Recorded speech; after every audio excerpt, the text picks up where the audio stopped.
Hello dear students, কি খবর সবার? আশা করছি সবাই অনেক ভালো আছেন। সো সি প্রোগ্রামিং এর গত ক্লাসে আমরা দেখেছিলাম কিভাবে ফারেনহাইট টু সেন্টিগ্রেডে কনভার্ট করতে হয়, আবার সেন্টিগ্রেড থেকে ফারেনহাইটে কনভার্ট করতে হয়। আশা করছি সেটা আপনারা দেখে নিয়েছেন। যদি না দেখে থাকেন তাহলে প্লিজ সেটাকে দেখে আসবেন। ঠিক আছে। ওকে, সো আমরা যদি গত মডিউলটাই কন্টিনিউ করব, সেখানে আমাদের দুইটা সাব মডিউল ছিল। একটা ছিল convert Fahrenheit to centigrade and vice versa, যেটা আমাদের কমপ্লিট। আমরা আজকে দেখব quadratic equation. So quadratic equation sub module 2.4.2 টা শুরু করা যাক। ওকে, সো দ্বিঘাত সমীকরণ তো আপনারা বুঝেন, বীজগণিতে পড়ে আসছেন, ম্যাথমেটিক্সে ছিল। সো দ্বিঘাত সমীকরণের মূল আমাদের নির্ধারণ করতে হবে। মূল মিন্স এখানে আমাদের এক্স এর মানটা বের করতে হবে।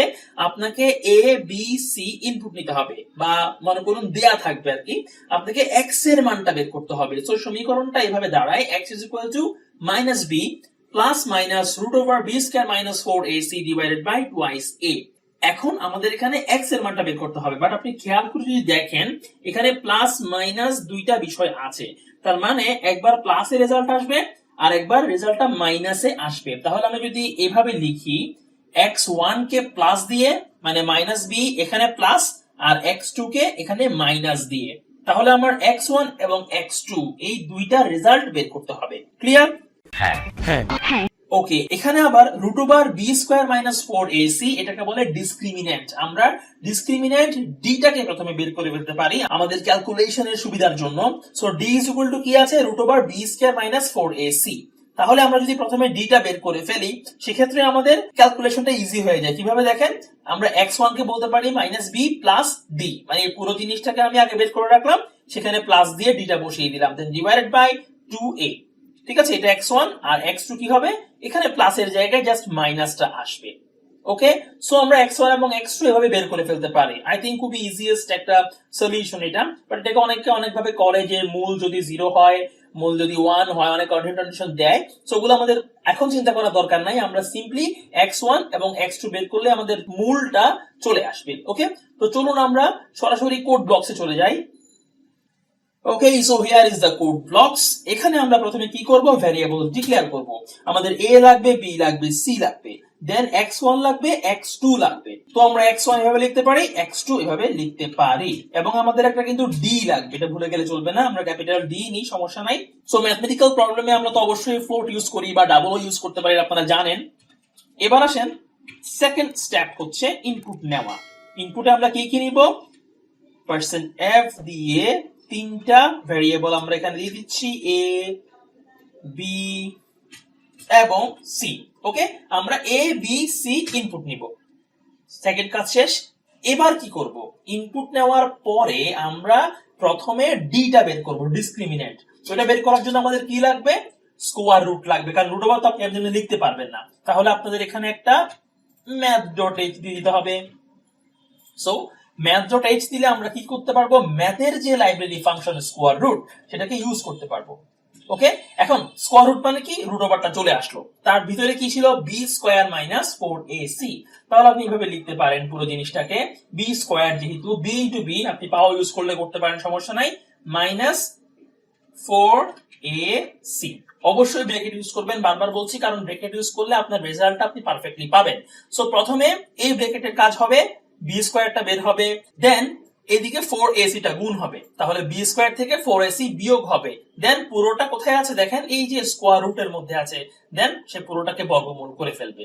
আমাদের ডি টা আমরা পেয়ে গেলাম। এবার আমাদের ফার্স্ট মূলটা ছিল কি, x1। তাহলে আমরা x1 ইজ ইকুয়াল টু, ক্যালকুলেশনটা কিভাবে করব মনে করে দেখেন, সূত্রটা কি ছিল, জানি না। সেন্ট্রি, ওকে হাজতে বন্দি করো। মাইনাস বি, দেন প্রথমে ছিল plus D, okay, then divided by আবার 2 ইনটু a, ব্র্যাকেট দিয়ে করলাম। সো প্রথমে কি হবে, মাইনাস বি এবং প্লাস ডি, এটা ক্যালকুলেশন করে একটা রেজাল্ট আসবে, তাকে আমরা ভাগ করব 2a দিয়ে। আপনি যদি এভাবে লিখেন তাহলে কিন্তু ভুল হবে। কেন? কারণ ওই যে অপারেটর প্রেসিডেন্সি নিয়ম অনুযায়ী আগে কিন্তু ভাগের কাজটা করে ফেলবে, এখানে সে গুণটা করবে না। সো বি কেয়ারফুল, এখানে প্রথমে আপনি ব্র্যাকেটটা দিয়ে দিবেন, তাহলে আগে টুয়াইস a গুণ হবে, দেন বাম পাশের রেজাল্টটাকে সে টুয়াইস a দিয়ে ভাগ করবে। তাহলে আমরা x1 পেয়ে গেলাম, সিম্পলি কপি পেস্ট। x2 টা আমরা কি পাবো, এখানে মাইনাস হয়ে যাবে, গ্রেট, তাহলে আমাদের মূল দুটো কিন্তু বের হয়ে গেল x1 এবং x2। এবার আমরা সিম্পলি এখানে জাস্ট প্রিন্ট করে বলে দিব দা রুটস আর, রুট মানে হচ্ছে মূল, সো রুটস আর যদি আমাদের দুইটা আছে তাহলে একটা হচ্ছে কি, আমরা এখানে যদি এভাবে বলে দিই যে x1 ইকুয়াল টু, প্রিন্টএফটা আপনি আপনার মতো সাজাবেন, এখানে কোনো রুলস নাই আর কি, আমি জাস্ট বুঝার জন্য জাস্ট ফলাফলটা যাতে দেখে বোঝা যায় সেভাবে করছি। রেজাল্ট কোথায় আছে? x1, x2 তে। তাহলে এই যে x1 is equal to %f, এখানে প্রথম যে x1 টা আছে সেই ভ্যালুটা বসে যাবে, দেন x2 equal to %f, এখানে সেকেন্ড যে x2 আছে ওটা বসে যাবে। আমাদের কম্পাইলার সিরিয়ালি চেক করে আর কি, প্রথমে যে %f টা পাবে সে কমার পরে গিয়ে দেখবে প্রথম কোন ভ্যারিয়েবলটা আছে ওটাকেই রিপ্লেস করে দিবে, দেন পরের %f টা তার পরের ভ্যারিয়েবলটাকে রিপ্লেস করে দিবে। That's it. আমরা রান করে দেখি। ওকে, সো চলে আসলো আমাদের আউটপুট কনসোল। এখানে যদি আমরা দিই a এর মান 3, 5 এবং 2, সো রেজাল্ট কি আসে দেখুন। রুটস আর x1 হচ্ছে -0.66667, আপনি চাইলে কিন্তু এগুলো 0.2f দিতে পারেন আপনার ইচ্ছা, বা %f দিলে হবে কি 6 ঘর দেখাবে আর কি, এটা আমরা জানি তাই না। ওকে, সো আমাদের কাজ কিন্তু শেষ। আমরা কোয়াড্রেটিক ইকুয়েশনটা দেখলাম, এখানে আমরা দ্বিঘাত সমীকরণের মূল নির্ণয় করলাম, এটা কিন্তু আপনারা মনে রাখবেন, দ্বিঘাত সমীকরণের মূল নির্ণয় করলাম আমরা দুইটা, একটা x1 একটা x2। ওকে, সো আজকের মডিউলটা আমরা শেষ করে ফেললাম। Congratulations. Thank you so much. So আজকের ক্লাসটা এখানেই থাকবে, আপনাদের সাথে দেখা হবে এবং নতুন লেকচারে নতুন মডিউল নিয়ে। সো ভালো থাকবেন সবাই, সবাই বেশি বেশি বাসায় প্র্যাকটিস করবেন, অ্যাটলিস্ট প্রোগ্রাম যেগুলো দেখাচ্ছে সেগুলো একবার হলেও করবেন। আপনি যদি কম্পিউটারে করতে না পারেন, আপনার যদি কম্পিউটার না থাকে, ল্যাপটপ না থাকে, আপনি চাইলে কিন্তু মোবাইলেই করতে পারেন। কোডব্লকস এর মতো করে মোবাইলেও কিন্তু অনেক কম্পাইলার আছে, আপনি একটু সার্চ করলে প্লে স্টোরে পাবেন, আপনি চাইলে মোবাইলে সেই অ্যাপস গুলো নামিয়ে সেখানে প্র্যাকটিস করতে পারেন যদি আপনার ইচ্ছা থাকে তাহলে। বিদায় নিচ্ছি আজকের জন্য, আল্লাহ হাফেজ।